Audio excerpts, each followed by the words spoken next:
Hello everyone, welcome to Full Moon Movies.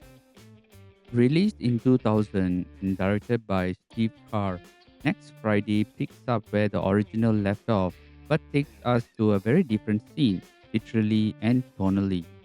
The movie opens with a brief recap of Greg's climactic fight with Debo, which made him something of a local hero. But with Debo escaping prison and now out for revenge, Greg, once again played by Ice Cube, is sent to stay with his uncle Elroy and cousin Day Day in the suburbs. Now, from the gritty, tight knit neighborhood of South Central to a spawning cul-de-sac in Rancho Cucamonga, Next Friday trades the front porch for backyard pools and strip mall chaos. Greg's character arc in this sequel shifts from introspective to reactive, no longer just trying to find direction. He's now dealing with a mix of boredom, culture shock, and escalating nonsense in the suburbs. But what remains is his reluctance to resort to violence, even when tempted. His growth here is more about maintaining sanity amid dysfunction.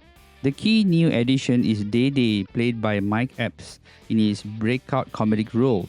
Day Day is loud, animated, and constantly in trouble, from dealing with his ex-girlfriend Diwana to helping Greg spy on their shady next-door neighbors, the Joker brothers.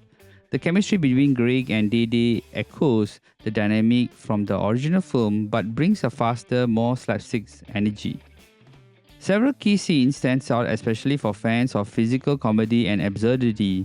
One involves a wild chase through the Joker's house to retrieve stolen money, a high-stakes moment that escalates from surveillance to full-on brawl, complete with Epps' trademark panic shirks and Cube's cool-headed improvisation.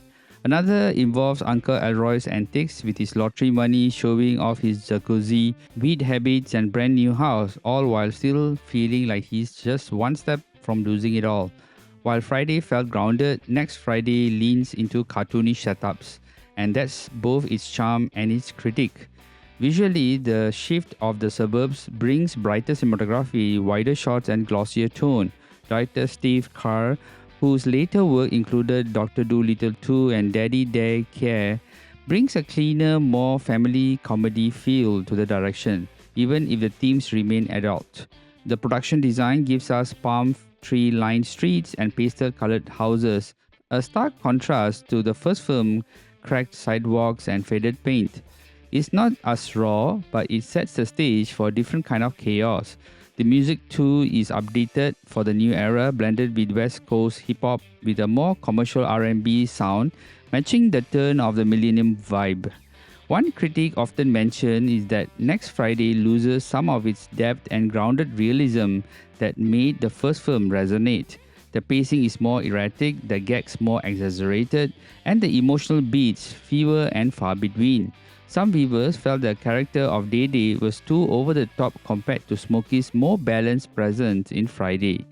And the Joker brothers, thinly veiled Mexican gangsters, were seen by some as broad stereotypes rather than fully realized characters. Still, many fans embraced the film's energy and new direction, especially younger audiences discovering Ice Cube's comedic range. At the box office, Next Friday was a success.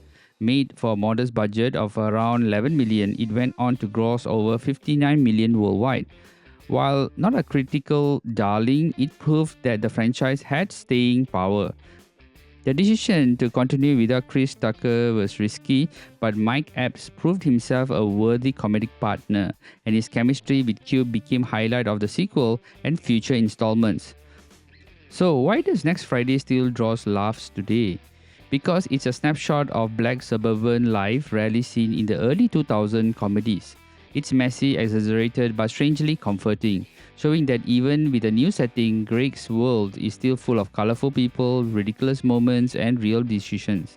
It may not have the same cult status as the original, but Next Friday widens the universe, literally and narratively, and delivering enough laughs, wit jokes, and memorable lines to earn its place in the trilogy.